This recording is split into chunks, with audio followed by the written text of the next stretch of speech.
자, 그럼 이제 GS 1기 강의 시작하도록 하겠습니다. 자, 오늘 개강일에 맞춰가지고, 시베리아에서 한파가 찾아왔네요. 그쵸? 우리 또 GS 연기 종강할 때는 또 이제 그 종강을 기념해가지고 또 깜짝 쇼가 있었는데 항상 뭔가 이렇게 쇼가 있는 것 같은 느낌이 좀 드네요.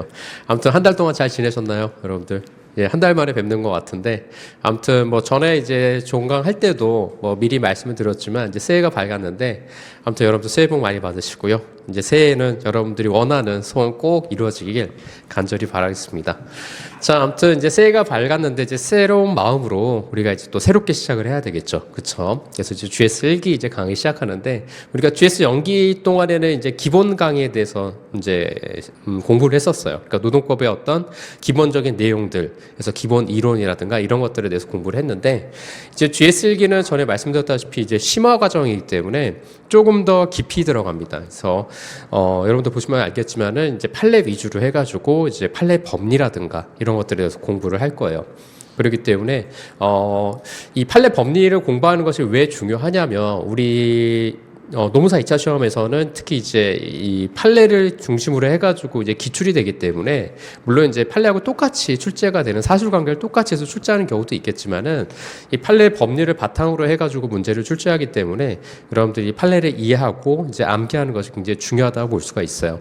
그렇기 때문에 GS 연기는 소위 말하면 여러분들한테는 맛보기라고 보시면 될 것 같고 이제부터 본격적인 이제 노동법 수험에 대한 어떤 공부라고 보시면 될 것 같아요. 그래서 우리가 GS 연기 때 배웠던 이론과 이런 것들을 갖다가 이제 판례 공부하면서 이제 접목을 시켜가지고 이제 GS 2기 때, 1기 끝나고 2기 때는 여러분들 이제 답안지를 현출해야 되는 이제 그런 문제가 있겠죠. 그래서 GS 2기 때는 우리가 이제 모의고사로 이제 진도별 모의고사로 진행이 될 겁니다. 자, 그러면 오늘 목차 테스트는 이따가 제가 리뷰를 하도록 하고요. 오늘 개강일이니까 먼저 OT부터 한 다음에 리뷰 테스트를 하도록 하겠습니다. 일단 강의 객서 먼저 한번 다 보실까요? 자, GS 1기 강의 객서 한번 보시면은, 자, 교재는, 어제 출간이 됐어요. 그래서 어제 출간이 돼가지고 다 교재는 가지고 계시죠? 그래서 주요 판례 정리 150선으로 해서 출간이 됐고요. 그래서 저도 어제 교재 받았어요. 사실은 어제 교재 받아가지고 급하게 이제 퀵으로 받아서 이제 좀 다시 한번 보고 이제 왔는데요. 일단, 교재 부분 보시면 알겠지만은 이제 주 교재는 우리가 이제 판례 정리 150선으로 이제 공부를 할 겁니다. 요게 이제 주 교재고요. 그래서 기존에 이제 4판, 이게 5판인데요. 4판 교재를 몇 개를 그러니까 4판 교재에 있는 판례들 몇 개 삭제를 하고요. 새로운 것들을 좀 추가를 해가지고 한 7, 8개 정도가 더 추가적으로 들어갔다고 보시면 돼요. 근데 조금 아쉬운 게 뭐냐면 저희가 이제 출간할 당시에 사실 지난달에 여러분들 굉장히 그 대법원 전원합체 판결이 하나 나온 게 있어요. 이게 뭐냐면 통상임금과 관련한 건데 통상임금의 판례 법리가 바뀌었어요. 이게 뭐지? 라고 생각할 수 있는데 우리 통상임금의 성립 요건과 관련해서 크게 이제 4가지 요건이 필요하잖아요. 그렇죠? 판단을 할 때, 구체적 판단을 할 때 뭐였었죠? 소정근로의 대가, 그 다음에 정기성, 일률성, 고정성이었죠. 근데 이번 전원합체 판결에서 고정성이 사라졌어요. 고정성이 없어졌어요. 예, 판례 법리가 바뀌었습니다. 법리가. 그래서 그거는 사실 이 판례를 담고 싶었는데 이미 출간이 들어간 상태라서 담을 수는 없었고, 그래가지고 제가 그거는 우리가 이제 임금 파트 나갈 때가 뒷장 넘겨보시면 알겠지만은 임금 파트가 우리가 3주차에 들어가요. 1월 23일 목요일 날. 그때 제가 판례 그 프린트하고 이런 것들을 다 나눠드릴 겁니다. 그래서 판례 법리가 어떻게 변경이 됐고 이런 것들을 제가 나눠드릴 거니까 그때 임금 파트 할 때 어차피 통상임금 파트 판례 법리 들어가니까 그때 제가 나눠드리면서 설명을 드릴 거예요. 그래서 참고하시면 되고, 그래서 여러분들이 조금 아셔야 될 건 이 부분이 이제 판례 법리가 바뀌었다라는 거. 그래서 사실 이제 교재도 수정을 해야 되는 부분이 있어요. 그래서 아마 이미 교재들은 다 출간이 된 상태이기 때문에 지금 바꿀 수는 없겠죠. 그래서 여러분들이 이제 수작업을 해가지고 그때 이제 제가 진도에 맞춰서 요거 빼서 하시면 됩니다라고 말씀을 다 드릴 거예요. 그래서 이제 그 부분이 이제 새롭게 우리가 판례 법리가 바뀌었다는 거 미리 좀 말씀드리는데 교재 담지를 못해가지고, 왜냐면 이때 출간이 지금 하고 있는 중이어가지고 이미 인쇄가 들어간 상태라서 담지를 못했어요. 그래서 그거는 제가 별도로 나눠드린다고 말씀드릴 거고요. 자, 그 다음에 이제 우리 율노동법은 부교재로서 계속 사용을 할 거예요. 그래서 우리가 GS 0기, 1기, 2기, 3기까지 계속 이 율노동법은 가지고 다니셔야 됩니다. 여러분들이 시험장에 가져갈 교재라고 생각하시면 돼요. 이 교재는 계속 여러분들하고 함께 할 거라고 보시면 될 것 같고요. 그 다음에 이제 시험용 법전 이렇게 3가지로 진행이 됩니다. 그래서 GS 1기 때는 좀 가방이 무거워요. 사실 이제 책이 좀 하나가 더 추가가 되다 보니까 좀 가방이 무거운데, 그래도 여러분들 어차피 1기 때까지만 이 판례 집은 따로 볼 거거든요. 그다음에 2기 때는 보진 않고 이제 율노동법만 보기 때문에 1기 때만 조금 무거워도 조금 참아주시기 바랍니다. 자, 그다음에 일정은 우리가 이제 오늘부터 3월 20일까지 이제 총 10회. 우리가 GS 연기는 12회였잖아요. 이제 10회로 이제 2회가 적습니다. 자, 앞으로 저를 만날 수 있는 시간이 사실은 이제 많지는 않아요. 왜냐하면 GS 1기가 오늘까지 10회, 그 다음에 GS 2기가 8회, 그 다음에 GS 3기가 6회. 그러니까 저하고 앞으로 24번, 오늘 빼고는 23번 만나면 여러분들 시험 보러 가신다고 보시면 돼요. 그러니까 생각보다 얼마 안 남았어요. 그렇게 따지고 보면. 그래서 총 10회로 진행이 되고요. 1월 30일은 이게 설 연휴이기 때문에 뭐 전체가 다 쉽니다. 예, 신림동 전체가 다 쉬기 때문에, 예, 그래서 1월 30일 날은 이제 휴강이라고 보시면 될 것 같고요. 그래서 여러분들한테는 사실은 이때가 마지막 어떻게 보면 조금 휴식이라고 보시면 될 것 같아요. 아마 그 이후에는 여러분들이 쉴 수 있는 어떤 날짜나 이런 것들이 없을 거예요. 그렇기 때문에 여러분들의 마지막 휴식은 아마 이제 설 연휴다. 뭐 그다음 휴식은 사실은 명절이 추석밖에 없잖아요. 그렇죠? 그러니까 텀이 굉장히 길기 때문에 시험 끝나고 이제 쉬시는 거니까 사실 의미는 없고, 그래서 마지막 휴식이라고 보시면 됩니다. 자, 시간은 GS 연기와 동일하게 2시부터 이제 10시까지 진행이 되고요. 질문이 있으시면은 이제 이 메일로 GS 연기와 동일합니다. 그래서 유의사항은 여러분 다 아시겠지만은 이제 개인적인 질문은 제가 받지는 않고요. 왜냐하면 저희도 말씀드렸지만은 이 개인적인 질문이라는 게 사실 제가 답변 드릴 수 있는 범위가 좀 정해져 있어요. 왜냐하면 여러분들 만약 예를 들어서 이제 노동사건을 물어보시면 상당히 많은데 사건에 되게 단편적인 것만 물어보거든요. 근데 그 단편적인 거에서 답변하기가 어려워요, 사실은. 이길 수 있나요? 한 문장 가지고 이길 수 있나요? 이러면은 사실은 이길 수 있어요. 이렇게 얘기할 수 있는 게 아니에요, 사실은. 그렇기 때문에 이런 부분들은 사실관계가 명확하게 조금 이제 알아야 되고 하는 부분이라서 사실 제가 답할 수 있는 부분이 아니고, 그다음에 이제 여러분들 진로 같은 거는 수험에 대한 진로는 제가 충분히 답변을 드리는데, 개인적인 어떤 인생 진로라든가 이런 것들은 제가 여러분들의 인생 경로를 어떻게 살았는지 모르고 제가 참 그런 를 답변 드릴 만한 자격이 있는지 사실 잘 모르겠어요. 그래서 그런 것들은 제가 따로 답변을 드리지 않으니까 참고하시면 될 것 같습니다. 자, 그 다음에 강의 계획과 관련해서는 일단은 제가 이번 뒷장 한번 넘겨보면 아시겠지만은 제가 이제 우리 실강으로 들으신 분들한테는 아까 강의 전에 미리 말씀을 드렸는데, 다른 학원하고 달리 저는 올해는 일단은 여러분들한테 조금 더 케이스 문제를 좀 많이 풀어보게 하고 위해서 이번 이제 그 GS 1기 때부터 케이스 문제를 넣어놨어요. 그래서 케이스 시험 시간을 넣어놔가지고 그렇게 이제 진행이 될 거고, 그래서 강의 목표에, 강의 계획에 제가 케이스 시험을 통한 실전 모의고사 대비라고 돼 있었죠. 그래서 이게 바로 그런 의미로 제가 여러분들 먼저 한번 이 케이스에 대해서 적응력을 좀 키우기 위해서 미리 좀 준비를 하려고, 그래서 이게 빠른 건지 아니면은 여러분들한테 괜히 역효과가 날 건지 고민도 많이 해봤는데, 그래서 여러분들 부담 안 되는 선에서 문제를 출제할 거예요. 그러니까 전혀 부담 갖지 마시고요. 그렇다고 이거 가지고 채점하거나 그러지 않을 거예요. 순위를 매기거나 그러지 않을 거고, 여러분들하고 같이 풀어볼 겁니다. 그렇기 때문에 전혀 여러분들 부담 갖지 마시고요. 보고 쓰셔도 상관없어요. 제가 그랬죠. 이기 전까지는 보고 쓰셔도 상관없어요. 그래서 여러분들 계속 써보는 게 중요하고, 목차를 잡아고 글을 구성하고 이런 것들이 중요한 겁니다. 그렇기 때문에 그런 부분에 익숙해지면은 암기는 금방 해요. 그렇기 때문에 전혀 부담 갖지 마시기 바랍니다. 자, 그래서 첫 번째 장에 이제 강의 목표에서 세 번째 동그라미 보시면은 목차 테스트 및 판례 테스트라고 나와 있는데, 오늘은 저희가 이제 판례 진도를 나간 게 없기 때문에 제가 판례 테스트는 보지 않았어요. 그래서 다음 주부터는 판례 테스트를 볼 겁니다. 이제 판례 테스트는 전에 한번 연기 때 잠깐 말씀드렸는데, 판례 이제 사실관계 이제 법리 안에 블랭크를 넣어놓고요. 빈칸을 넣어가지고 그 빈칸에 판례 문구를 작성하는 그런 시험을 볼 겁니다. 그래서 다음 주부터는 어떻게 첫 번째 시간이 진행이 되냐면,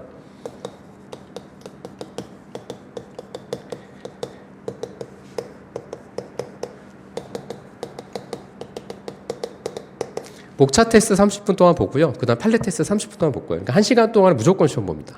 1시간 동안은 무조건 시험 보고 10분 휴식 후에 이제 강의 시작할 겁니다. 그러니까 강의는 언제부터? 3시 10분부터 이제 강의를 시작할 거예요. 근데 이제 우리가 그 뒷장 잠깐 넘겨보시면 알겠지만은, 제가 이제 7주차하고 10주차에는 케이스 시험을 본다라고 이렇게 작성해 놨어요. 그렇죠? 25점짜리. 그러니까 여러분들 부담 안 드리려고 25점짜리 볼 거고요. 단문으로, 그러니까 단문은 아니고 이제 케이스로 시험을 보는데, 요때는 목차 테스트가 없습니다. 왜냐면 어차피 우리 케이스 시험을 보니까 요때는 목차 테스트를 안 볼 거예요. 그러니까 요때는 시험을 보고 케이스 시험 보고 판례 테스트 보고 이제 강의를 할 겁니다. 이제 이렇게 보시면 되고, 판례는 테스트를 이번 1기 때까지만 볼 거고요. 그렇기 때문에 계속 놓지 않을 거예요. 목차는 2번 쉬더라도 판례는 이번 기수에 다 정리를 해야 되기 때문에 판례 테스트는 계속 볼 겁니다. 그래서 1시간은 무조건 시험 보신다라고 생각하시면 돼요. 그래서 여러분들 그러니까 공부해가지고 온 거 확인하는 그런 시간으로서 항상 가질 거니까 여러분들 꼭 유념하시기 바랍니다. 자, 그래서 이제 그렇게 강의가 진행이 되고요. 예, 뒷장 넘겨보시면은 우리 이제 강의 내용, 이제 주차별로 강의 내용이 있는데요.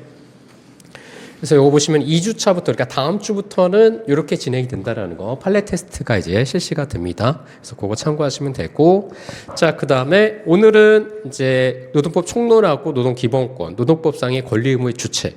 노동법상의 권리 의무의 주체가 누구죠? 근기법상 근로자, 노조법상 근로자. 그렇죠? 그 다음에 근기법상 사용자, 그 다음에 노조법상 사용자. 이 파트가 가장 중요한 파트예요. 오늘. 특히 중요한 거는 뭐가 가장 중요할까요? 근기법상 근로자가 가장 중요하겠죠. 왜냐하면 노동법, 즉 노동법 중에서 특히 이제 근로기준법 관련해서 이제 노조법도 있겠지만은 근로기준법과 관련해서는 특히 근로기준상 근로자, 노조법과 관련해서는 노조법상 근로자, 요게 가장 이제 중요한 부분이죠. 왜냐하면 근기법상 근로자는 우리가 보통 협의의 근로자라고 얘기하죠. 왜 협의의 근로자라고 얘기하죠? 노조법상 근로자는 광의 근로자라고 얘기해요. 그랬어요. 우리가 배웠었죠. 그렇죠? 왜 그렇죠?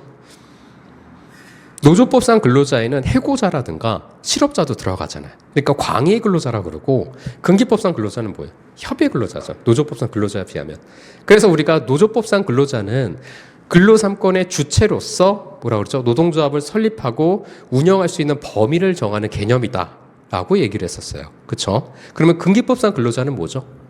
사용자와 근로자의 개별적인 근로관계를 규율하는 거죠. 그래서 현실적으로 취업한 자에 한해서만 근기법상 근로자가 적용이 되기 때문에 일단은 협의의 근로자라고 볼 수가 있는 거죠. 왜냐하면 해고자라든가 실업자는 적용이 안 되니까. 그렇죠? 그래서 그런 부분. 그래서 가장 중요한 이제 근기법상 근로자, 그다음에 노조법상 근로자 이런 부분들이 이제 오늘의 가장 하이라이트라고 보시면 될 것 같고요. 다음 주에는 뭐 이제 취업 규칙, 그 다음에 이렇게 쭉 나가서 마지막에 10주차에서 부당노동 행위 보고요. 그래서 아마 목차 구성 이따가 책 구성 보시면 알겠지만은 뭐 조정이라든가 이런 부분이 빠져 있어요. 그래서 조정 관련해서 특별한 뭐 주요 판례가 없기 때문에 물론 이제 판례는 있죠. 판례는 있는데 여러분들이 보셔야 될 것들이 보통 이제 뭐 쟁행위 파트에 같이 들어가 있다거나 이러기 때문에 별도로 조정에 관한 판례 파트는 없습니다. 그래서 그거 참고하시면 될 것 같고요.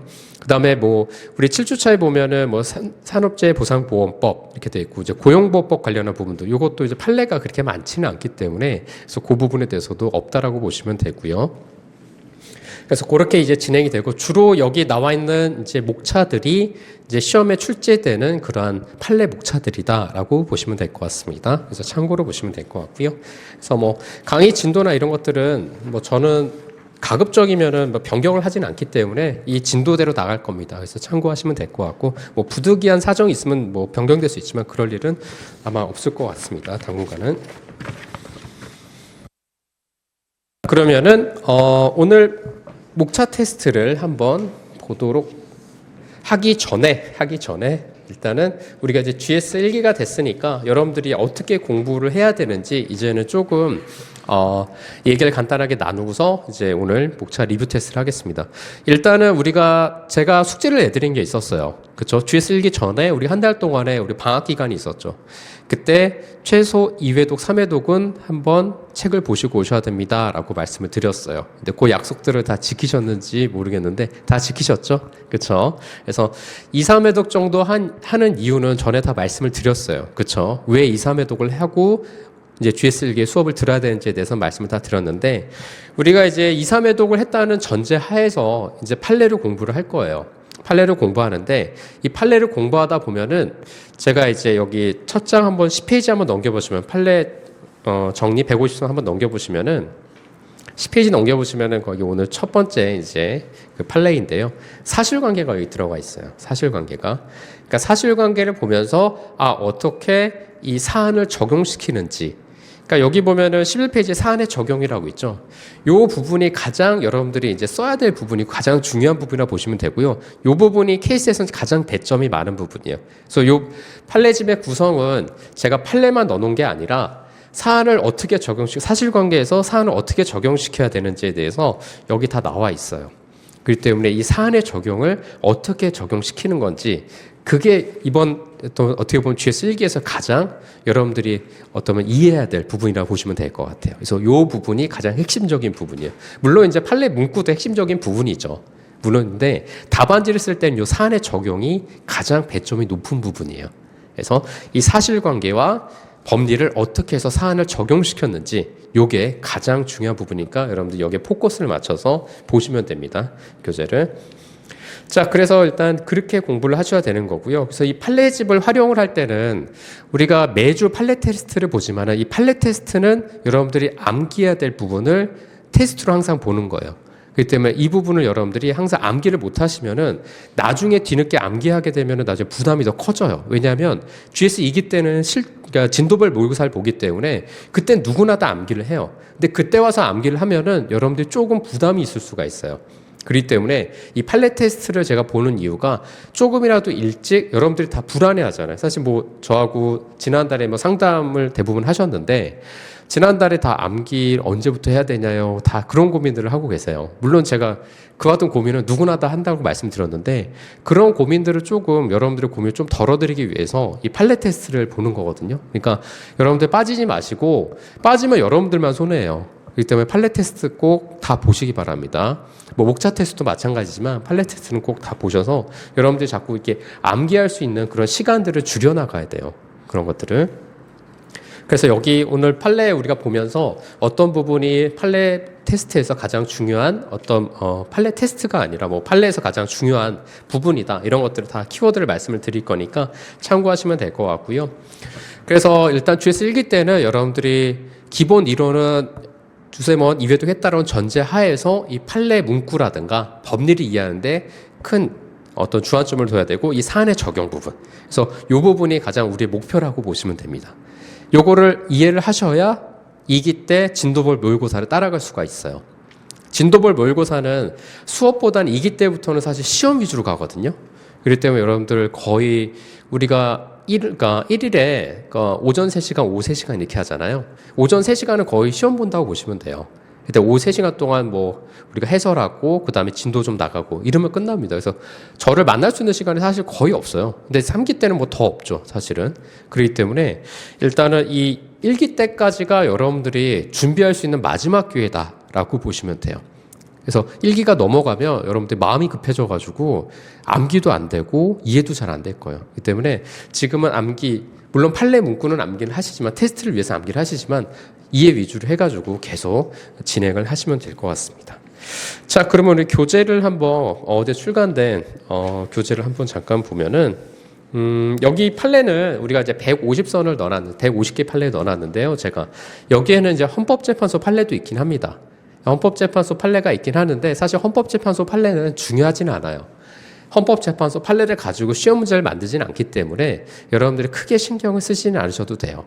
그래서 헌법재판소 판례 부분은 여러분들 저하고 수업 때는 뭐 얘기를 나누긴 하지만은 뭐 강의를 하긴 하지만은 여러분들이 헌법재판소 판례는 그렇게 크게 신경을 안 쓰셔도 된다라고 보시면 될 것 같고요.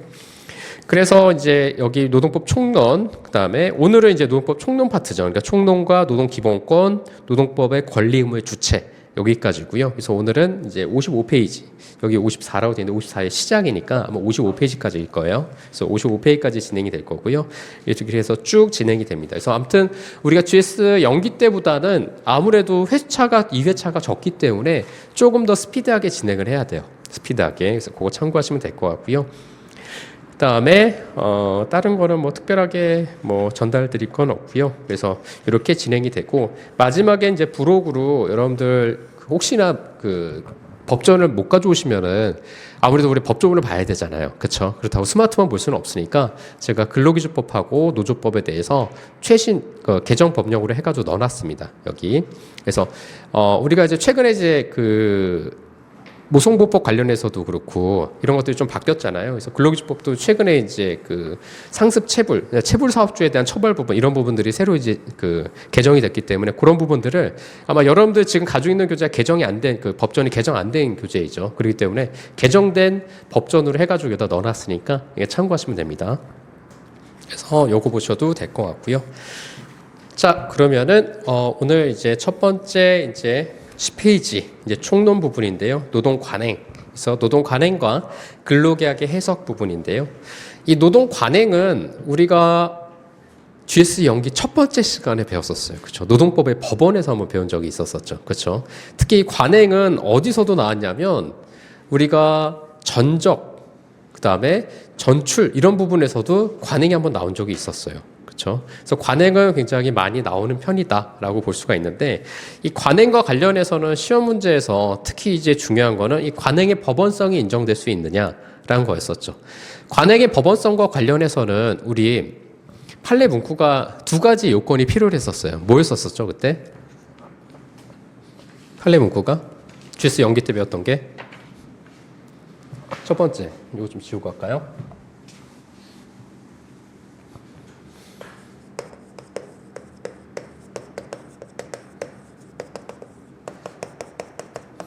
두 가지였었죠. 그쵸? 뭐였었죠? 규범적 사실로 승인되거나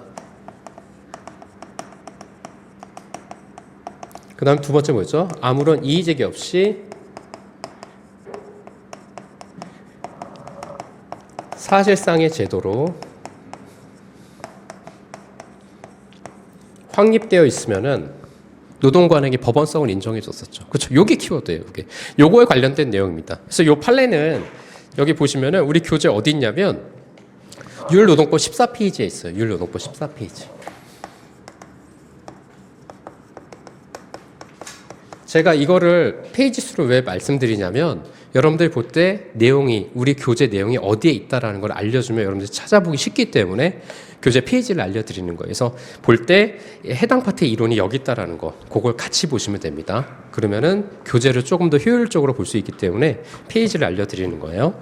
그래서 우리 14페이지에 나와 있는 여기 율노동법 14페이지 보면은 거기 노동관행 4번에 노동관행 있고 박스가 있죠. 이 박스의 판례 번호가 이제 동일한 번호일 거예요. 여기 10페이지하고. 그래서 이게 바로 한국전력공사 사건입니다. 여기에 한국전력공사 사건. 노동관행의 법원성 여부. 이게 바로 한국전력공사 사건이에요. 그래서 이거 보시면 되고요. 나중에 답안지를 쓸 때 무슨 사건이다 이렇게 쓰셔도 상관은 없어요. 이렇게 쓰셔도. 왜냐하면 교수님들이 웬만큼 다 아시기 때문에 현대자동차 사건이다 아니면 한국전력공사 사건이다 그러면은 다 어느 정도 아시기 때문에 그렇게 쓰셔도 상관은 없습니다. 그래서 저희 교재 보면 아시겠지만 소위 현대중공업 사건에서는 이렇게 이제 제가 작성을 하잖아요. 그래서 답안지 쓰실 때 그렇게 쓰셔도 상관은 없습니다. 그래서 참고하시면 될 것 같고요. 자, 그래서 우리 교재 14페이지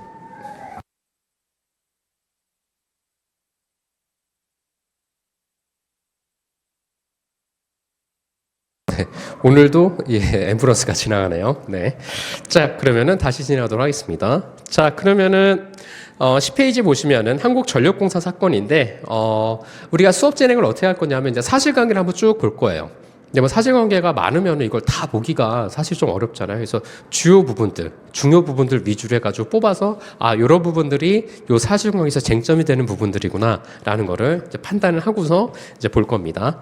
자, 보면은 어디서부터 보시냐면 이제 사실관계에서 먼저 이제 첫 번째 줄을 보시면 이제 원고들은 피고공사에 입사해 피고공사는 당연히 한국전력공사가 되겠죠. 그렇죠? 근무하다가 퇴직을 했답니다. 자, 퇴직을 했는데 자, 밑에 줄 내려가시면은 원고들이 퇴직하기 직전 연도인 1999년도까지 노사 간의 해당 연도의 특정일의 임금 인상을 내용으로 하는 단체협약을 체결하고 이에 따라서 피고의 취업 규칙인 보수 규정도 근로조건을 규율하는 어떤 내용이 담겨 있으면은 보수 규정이 취업 규칙이라 볼 수 있겠죠. 왜냐하면 우리 취업규칙이라는 건 명칭을 불문하잖아요. 그렇죠? 근로조건에 관한 내용을 담고 있으면 이제 취업규칙으로 볼 수 있기 때문에 보수규정이 취업규칙이 되는 거죠. 그렇죠? 자, 그래서 개정하면서 재직 직원들에게 해당 연도의 직전년 12월 16일부터 해당 연의 단체별 체결 전일까지 그 직전 연도의 보수규정에 따라 지급될 임금과 같은 기간 동안 개정된 보수규정에 따라 지급되었을 임금과의 차액을 소급정산하여 추가 지급하였으며, 자, 여기서 지금 뭐라고 되어 있는 거예요? 그러니까 단체협약을 체결하고 보수 규정을 개정을 했죠. 보수 규정을 개정하면서 자, 어떻게 된 거예요? 직전 연도의 보수 규정에 따라 지급된 임금과 같은 기간 동안에 개정된 보수 규정에 따라 지급되었을 임금과의 차액, 그러니까 임금 인상분에 대한 차액 부분이죠. 그러니까 최근에 이제 보수 규정이 개정되었으면은 인상된 걸로 개정이 됐을 거 아니에요. 그러니까 그 직전에 개정된 그 임금과의 차익분을 갖다가 이제 지급했다는 얘기가 되는 거죠. 그래서 소급 정산하여 추가 지급했답니다. 소급해서 이제 정산해가지고. 자, 그래서 같은 기간 동안에 피고 공사로부터 퇴직한 직원들에게도 임금 인상분 차익 및 이러한 차익을 원래 지급기일에 지급받았더라면 이를 기초로 산정하였을 퇴직금과의 차익을 추가로 지급하여 왔는데, 야, 이거 대단하죠. 퇴직한 분들까지도 그 차익분을 다 지급을 해준 거예요. 퇴직한 분들까지도. 그 다음에 퇴직금도 이미 지급을 했는데 뭐죠? 퇴직금의 차익분도 다 지급을 해준 거죠. 그렇죠? 소급해서 이제 한 거니까. 자, 위 1996년까지 이러한 조치에 대해서 노사 쌍방으로부터 아무런 이의도 제기하지 아니었다. 자, 요게 키워드가 어디서 많이 보던 문구가 나오죠? 그렇죠? 아무런 이의 제기를 하지 않았대요. 자, 피고는 1997년 11월 19일 단체협약을 체결하고 이에 따라서 보수 규정을 개정한 후 위 단체협약 체결일 당시에 재직 중인 직원들에게 1990년도 12월 16일부터 위 단체협약 체결 전일까지 발생한 임금상 차익분을 소급하여 정산하고, 자, 97년도 12월 10일 지급하였으나 같은 기간 동안에 퇴직한 원고들에게는 같은 기간 동안에 발생한 임금상 차익과 퇴직금 인상 차익을 지급하지 않았대요. 누구는 지급하고 지금 누구는 지급 안 한 거죠. 그렇죠? 그러니까 그런 부분들이 이제 문제가 될 수가 있겠죠. 그렇죠? 자, 그러면은 이 사안의 이제 핵심 쟁점, 즉 판시 사항이 뭔지에 대해서 한번 보도록 하겠습니다. 자, 첫 번째 양가로 1번 보시면은 근로조건 결정 기준을 소급적으로 근로자에게 유리하게 변경하는 내용의 단체협약을 체결한 경우 단체협약 체결 이전에 이미 퇴직한 근로자에게도 그 효력이 미치느냐? 소극이라는 거는 뭐예요? 미치지 않는다라는 거죠. 우리 이거 사실은 배우긴 했었어요. 요거와 좀 다른 내용인데 단체협약을 불이익 변경함에 있어서 소급표가 인정될 수 있느냐? 뭐 이런 것들이 있었죠. 단체협약 불이익 변경할 때 소급표 인정이 안 된다고 그랬죠. 이미 퇴직한 사람한테는 소급표가 인정되기란 좀 어렵겠죠. 자, 우리 어디 보시면 되냐면 단체협약 불이익 변경 파트 한번 잠깐 볼까요? 몇 페이지냐면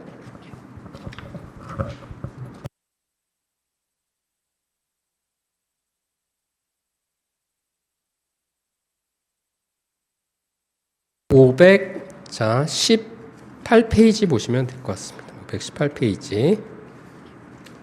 유율노동법이에요. 자, 518페이지 한번 보시면은, 자, 거기 뭐가 돼 있냐면, 방가로 4번에 단체협약 불이익 변경의 효력상 한계 부분이 있었죠. 자, 보시면은, 단체협약 불이익 변경은 소급표를 가질 수 없는 것이 원칙이라는 거. 그쵸? 불이익 변경도 소급표가 안 돼요. 불이익 변경도. 그래서, 자, 이를 인정하게 되면은 당연히 근로자한테 불이익해지기 때문에 더 이상, 더더욱 인정이 안 되겠죠.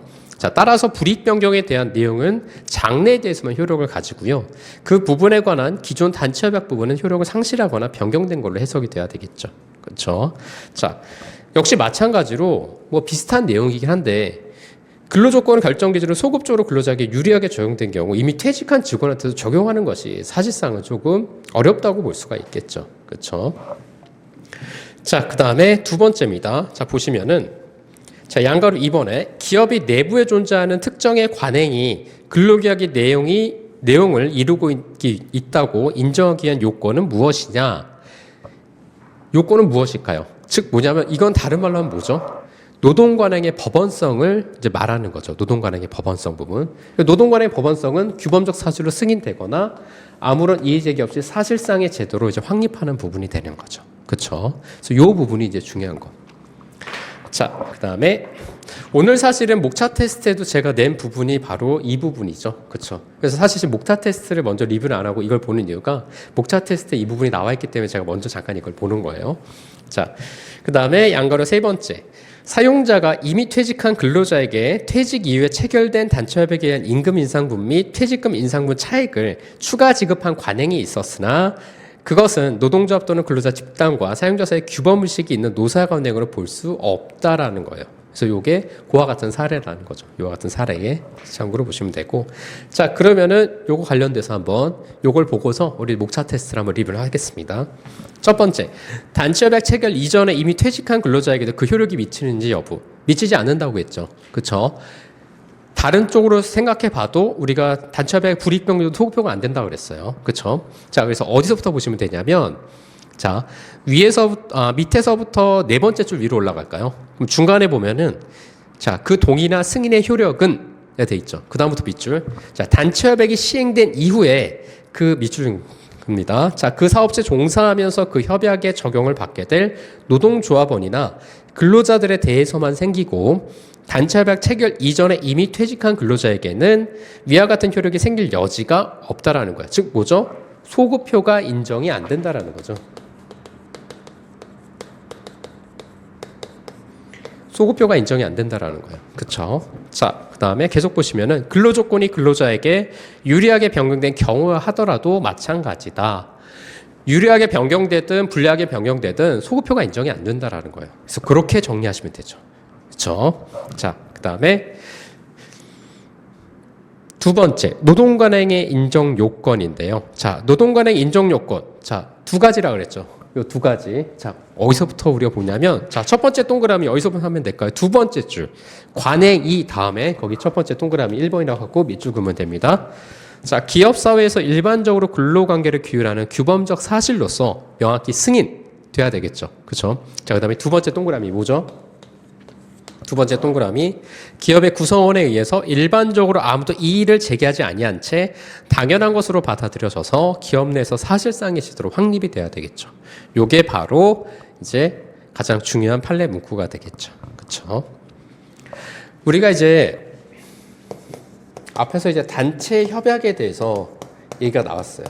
우리가 이제 판례 공부를 하다 보면은 이제 사실 범위가 거의 전 범위로 해서 왔다 갔다 쟁점이 나오게 됩니다. 그래서 뭐 지금 저희가 이 노동관행의 판례라고 해서 이렇게 나왔지만은 이게 단체협약의 소급표와 관련된 문제도 이제 쟁점으로 하나 나오게 되잖아요. 이런 식으로 사실 나오게 되는데 물론 이제 시험에 출제가 될 때는 그 부분을 따로 빼고서 뭐 노동법 2에 넣는다든가 이렇게 조절을 하겠지만은 저희가 판례 공부할 때는 노동법 1, 2가 그냥 넘나들면서 다 볼게 되는데요. 그래서 여러분들 전반적으로 다 이해를 해야지만이 판례 공부할 때 조금 이해하기가 좀 쉬워요. 자, 단체협약이라고 하는 것은 우리가 이제 두 가지 성질이 있었었죠. 그렇죠? 연기 때 배웠을 때 뭐였었죠? 첫 번째 무슨 성질이 있었죠? 계약적 성질이 있었죠. 왜 계약적 성질이 있죠? 사용자와 노동조합의 합의가 있어야 되죠. 그렇죠?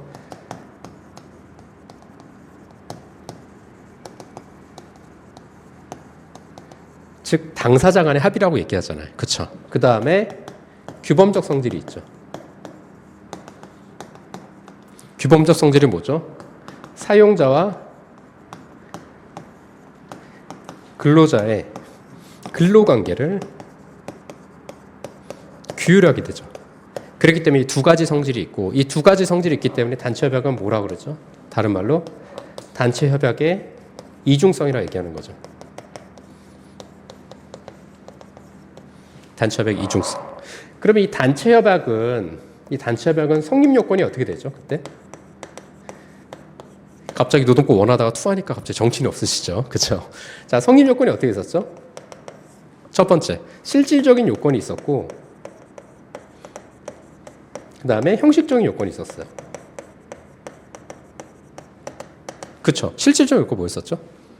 그렇죠. 당사자 간의 합의. 그렇죠? 첫 번째가 당사자 간의 합의. 그 다음 또 뭐가 있어야 되죠? 간협의 당사자가 적격해야 되죠. 그렇죠? 우리가 일시적 쟁의단이라든가 이런 분들은 안 되잖아요. 그렇죠? 그렇기 때문에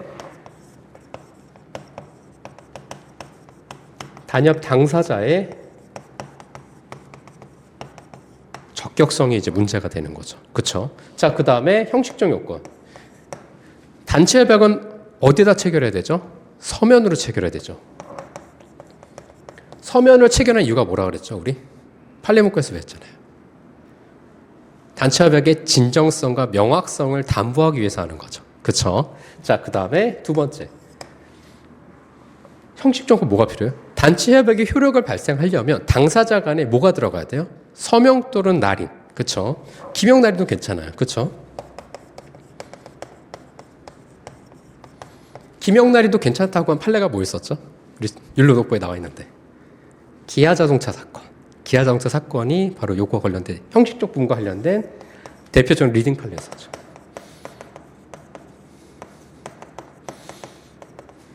어차피 우리 배웠던 걸 계속 반복을 할 거예요. 근데 왔다 갔다 하니까 여러분들 조금 헷갈리시는데 사실은 이게 여러분 다 배웠던 것들이에요. 배웠던 것들이기 때문에 이렇게 판례 공부를 하면서 정리를 할 겁니다. 그래서 너무 두려워하지 마시고요. 자, 그러면은 우리 사안의 적용을 한번 보도록 할게요. 자, 그러면 사안의 적용을 한번 보죠. 우리가 이제 답안지를 쓸 때 문제 소재 쓰고, 그 다음에 이제 이론 쓰고, 그 다음에 이제 사안의 적용이 들어가야 돼요. 그럼 사안의 적용이라는 건 뭐냐? 판례 문구와 이 사실관계를 적용시켜가지고 이제 작성을 해야 되는 거예요. 소위 말하면 이제 포섭이라고 얘기하죠. 이 수험가에서는. 자, 한번 보도록 할게요. 자, 재반사정 조합적으로 볼 때, 자, 두 번째 줄부터 볼게요. 자, 앞에 보시면은 말하는 것이라면, 다음에 쉼표가 있죠. 그 다음부터. 자, 이는 노사 간에 체결된 단체협약 및 이에 따라서 개정된 보수 규정에 따른 것임이 분명하므로, 자, 거기에는 무슨 노사관이 성립할 여지는 없는데, 자, 밑에 줄로 내려갈게요. 중간에 보시면은 말하는 것이라면, 자, 그것은, 자, 노동조합 또는 근로자 집단과 사용자 사이에 있었던 사실이 아니라 이미 퇴직한 근로자들과 사용자였던 피고 공사 사이에 있었던 외부적 사정에 불과하므로 그로써 노동조합 또는 근로자 집단과 사용자 사이의 노사관행이 성립할 수도 없다라는 거예요. 그러니까 관행으로서의 법원성이 없다라는 거죠, 이거는. 그렇죠? 자, 그리고 또한 이게 관행으로서 법원성이 없다는 이유는 뭐죠? 규범적 사실로 승인이 안 되거나 아무런 이의제기 사실상 확립이 안 되었다라는 거죠. 그렇기 때문에 이게 관행으로서의 법원성이 없다라고 지금 사안을 적용시키는 거죠. 그렇죠? 자, 그다음에 또한 단체 협약의 그 본래적 성질에 있어서 협약 당사자인 구성원에만 미치는 점. 요걸 다른 말로 뭐라 그러죠, 우리? 단체 협약의 본래적 범위라고 얘기하죠. 그렇죠? 왜냐하면 단체 협약은 누구한테만 미치는 거예요? 노동조합의 조합원들에게만 미치잖아요. 그렇죠? 비조합원에 미치지 않기 때문에. 그렇죠? 이거를 단체 협약의 본래적 범위라고 얘기하죠. 그래서 우리가 보통 단체 협약의 본래적 범위에 예외적인 게 뭐가 있었었죠? 노조법 35조와 36조. 뭐였었죠? 사업장 단위 효력 확장, 그 다음에 지역 단위 효력 확장. 요거는 뭐였어요? 일반적으로 본래적 범위의 예외적인 어떤 규정이라 볼 수 있는 거죠. 그렇죠? 왜냐하면 동종근로단체도 적용되고 같은 지역 안에 있는 비조합원들, 근로자한테도 적용될 수 있는 부분이잖아요. 그렇죠? 자, 그래서 자, 단체 협약이 그 본래적 성질에 있어서 협약 당사자인 구성원에만 그 효력이 미치는 점. 이미 퇴직한 근로자는 원칙적으로 노동조합과 사용자 사이의 단체 교섭에 관여하거나 이를 조정 선동할 수 없는 점. 자, 퇴직한 근로자가 당연히 단체 협약을 하면 단체 교섭을 하는 과정에서 관여할 수는 없겠죠. 그렇죠? 왜냐하면 직접적으로 적용받지는 못하잖아요. 그렇죠? 퇴직한 자에게는 적용되는 게 아니니까. 그렇죠? 자, 그렇기 때문에 위와 같은 내용의 노사 관행은 그 성립 요건의 규범의식 자체가 인정될 수가 없다라는 거예요. 그러니까 퇴직한 자기 때문에 퇴직한 자는 왜 적용이 안 되냐? 단체 협약의 본래적 법에 적용이 포함되지 않는다라는 거죠. 그게 가장 이제 키워드인 거예요. 그게. 그래서 그걸 갖다가 이제 가져와서 적용시켜야 되는 부분이라고 볼 수 있는 거죠. 자, 그래서 그걸 보시면 될 것 같고. 자, 그래서 오늘 우리 목차 테스트를 한번 리뷰를 한번 해볼까요? 자, 목차 테스트 한번 같이 한번 리뷰를 해보죠. 자, 보면은 첫 번째 문제 1번. 노동관행의 법원성 여부와 법원 상호 간의 충돌. 법원 상호 간의 충돌을 다른 말로 뭐라 그러죠? 법원 상호 간의 충돌.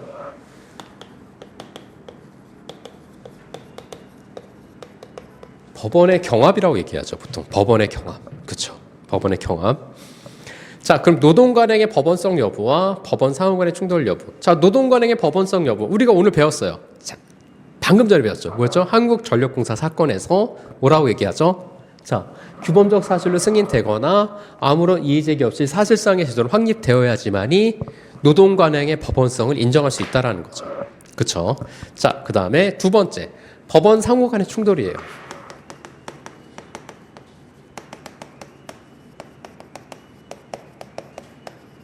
법원 상호 간의 충돌을 다른 말로 하면 법원의 경합이라고 볼 수 있는 거죠. 그렇죠? 첫 번째, 원칙이 있었죠. 법원 상호 간의 경합 관련해서 원칙이 있었어요. 뭐가 있냐면 세 가지 원칙이 있는데 뭐가 있었었죠? 상위법 우선의 원칙이 있었죠. 취업규칙보다는 단체협약이 상위법이기 때문에 단체협약의 부분이 적용되는 부분. 그쵸? 자, 두 번째 뭐 있었죠? 특별법 우선의 원칙. 그 다음에 세 번째, 신법 우선의 원칙. 이 세 가지가 바로 일반적인 원칙이에요. 근데 예외는 뭐가 있었었죠? 예외가 바로 유리조건 우선의 원칙이었죠. 유리조건 우선의 원칙이었어요. 그쵸? 자, 유리조건 우선의 원칙에서 첫 번째 쟁점이 뭐가 나왔었죠? 단체협약과 취업규칙 근로계약 간의 유리조건 우선의 원칙이 적용되느냐. 그쵸? 단협과 취규 및 그 다음에 근로계약 간의 유리조건 우선의 원칙. 요거 관련해서 문제 소재가 있었죠. 그쵸? 두 번째 학설이 있었어요. 그 다음에 학설이 두 가지가 있었었죠. 뭐가 있었어요? 첫 번째가 적용 부정설이 있었고 적용 긍정설이 있었죠. 적용 긍정설이 다른 말로 하면 뭐였었죠? 일본식 용어지만 임종 교수님 편면 적용설. 그렇죠?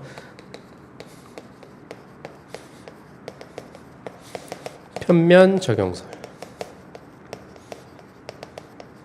적용을 긍정하니까 뭐죠? 단체협약의 기준이 뭐야? 최소 기준이라는 거죠. 그렇죠? 최소 기준. 단협의 기준은 최소 기준이기 때문에 적용이 긍정되는 거고 적용 부정설이에요. 이건 다른 말로 이제 양면 적용설이라고 얘기하죠. 자, 적용이 안 되는 거죠. 그러니까 단체협약 기준이 뭐다? 절대적인 기준이라는 거죠. 요게 바로 판례죠. 그쵸? 요게 바로 판례 입장.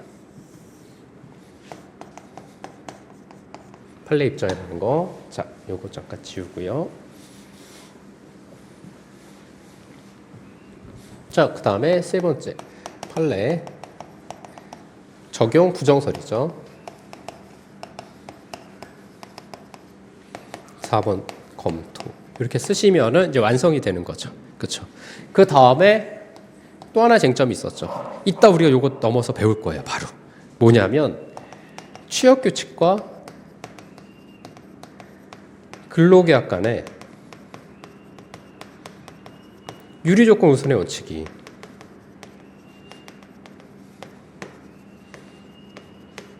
적용될 수 있는지 요게 이제 문제가 되죠. 그렇죠? 요거 관련해서는 리링 판례가 뭐가 있었었죠? 그렇죠. 문경 레저타운 사건.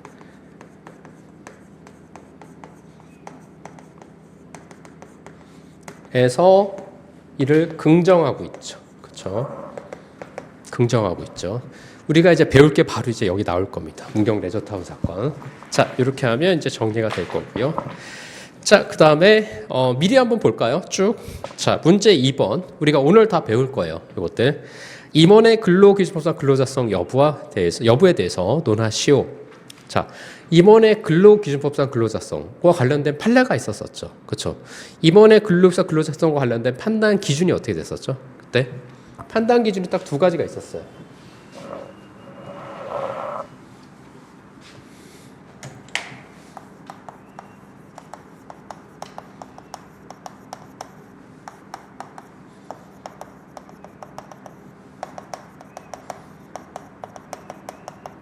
두 가지가 있었어. 첫 번째 뭐였었죠? 그 지위가 형식적, 명목적인지 여부. 두 번째 뭐가 있었었죠? 두 번째가 그렇죠. 지휘 감독을 받고 지휘 감독 하에서 근로를 제공하고 보수를 받는지 여부.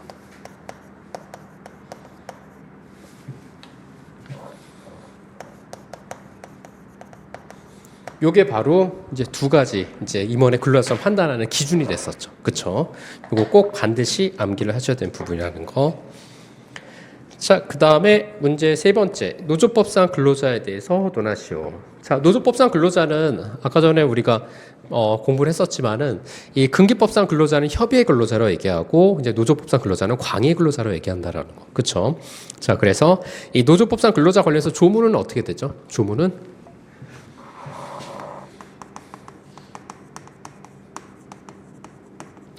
어떻게 돼요? 노조법 2조 제1호에 조문이 나와 있죠. 그렇죠. 노조법상 근로자 관련해서 이 노조법상 근로자 관련해서 개념을 분설하면 어떻게 되죠? 첫 번째, 직업의 종류를 불문하죠.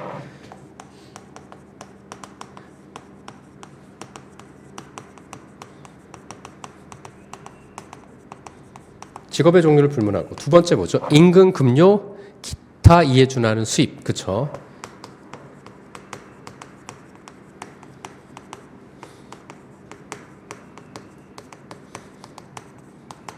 자, 세 번째가 뭐죠? 그에 의해서 생활하는 자. 그렇죠?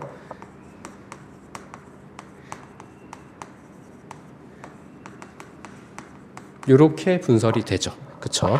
자, 요 관련해서 이제 노조법상 근로자성을 판단하는 기준이 있었죠. 그렇죠?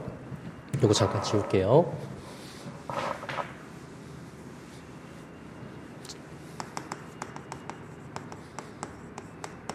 노조법상 근로자를 판단할 때 우리가 대표적인 리딩 판례가 하나 있었어요. 뭐 했었죠?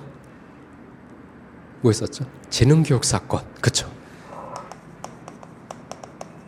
오늘 배울 건데요. 이 재능교육 사건에서는 이제 근로자성을 이원화했죠. 그쵸? 근기법상 근로자는 인적 종속성을, 자, 그 다음에 노조법상 근로자는 경제적 종속성을, 경제적 종속성을 다른 말로 뭐라 그러죠? 독립사업자성. 그렇죠? 독립사업자성.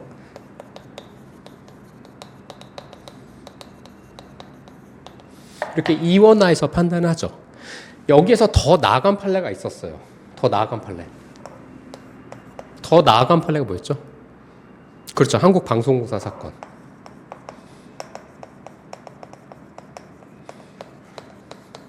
생각 안 나면 KBS 사건이라고 생각하시면 돼요.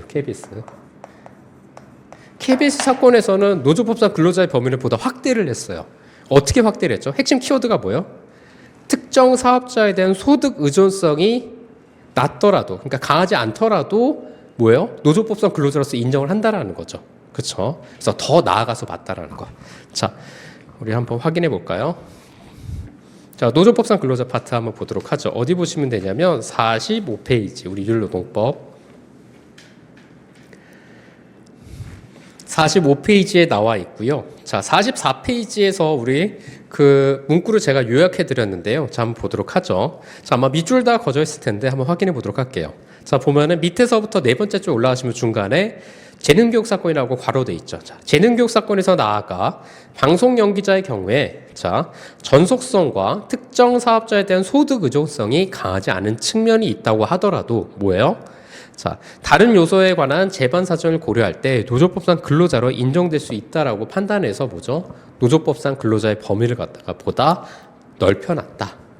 라고 판시하고 있죠. 그렇죠? 그래서 이 한국방송공사 사건은 노조법상 근로자의 범위를 좀 더 확대한 판결이다. 대법원 판결이라고 보시면 될 것 같아요. 그래서 근로삼권의 주체를 갖다가 보다 넓게 인정하고 있는 판례다라고 보시면 됩니다. 그래서 그거 같이 한번 보시면 될 것 같아요. 자, 그래서 우리가 이제 이 재능교육 사건에서는 이 노조법상 근로자의 판단 기준으로 이제 6가지를 제시했어요. 그렇죠? 이 6가지. 이 6가지가 바로 여기 나와 있는 부분, 오늘 배울 부분인데 다시 한번 확인해 보죠. 첫 번째 보시면은 44페이지에 양가로 이번에 2018년도 이후 최근 판례 입장 거기 보시면은 자, 다 뭐 동그라미 다 돼 있을 텐데요. 노무 제공자의 소득이 특정 사업자에게 주로 의존하고 있는지, 노무를 제공받는 특정 사업자가 보수를 비롯하여 노무 제공자와 체결하는 자, 계약의 내용을 일방적으로 결정하는지, 그 다음에 노무 제공자가 특정 사업자의 사업 수행에 필수적인 노무 제공을 함으로써 자, 특정 사업자의 사업을 통해서 시장에 접근하는지, 자, 노무 제공자와 특정 사업의 법률 관계를 상당한 정도로 지속 전속적인지, 사용자와 노무 제공자 사이에 어느 정도 지휘 감독이 존재하는지, 마지막으로 6번째, 노무 제공자가 특정 사업자로부터 받는 임금 급료 등이 자, 수입이 노무 제공의 대가인지 이런 것들을 종합적으로 고려해서 이제 판단을 한다라는 거죠. 그래서 여기서 보시면 알겠지만은 이 판례, 재능교육 판례에서는 경제적 정성성 요소를 갖다가 이 노조법상 근로자의 판단 기준으로 삼고 있다라고 이제 보시면 되죠. 그래서 그게 가장 핵심적인 내용입니다. 자, 그래서 오늘 목차 테스트, 1주차 목차 테스트는 이렇게 좀 마무리하도록 하겠습니다. 그래서 오늘 배웠던 이 목차 테스트의 내용들이 오늘 이제 판례를 하면서 여러분들하고 같이 공부할 내용들이니까 한번 같이 잘 보시면 될 것 같아요.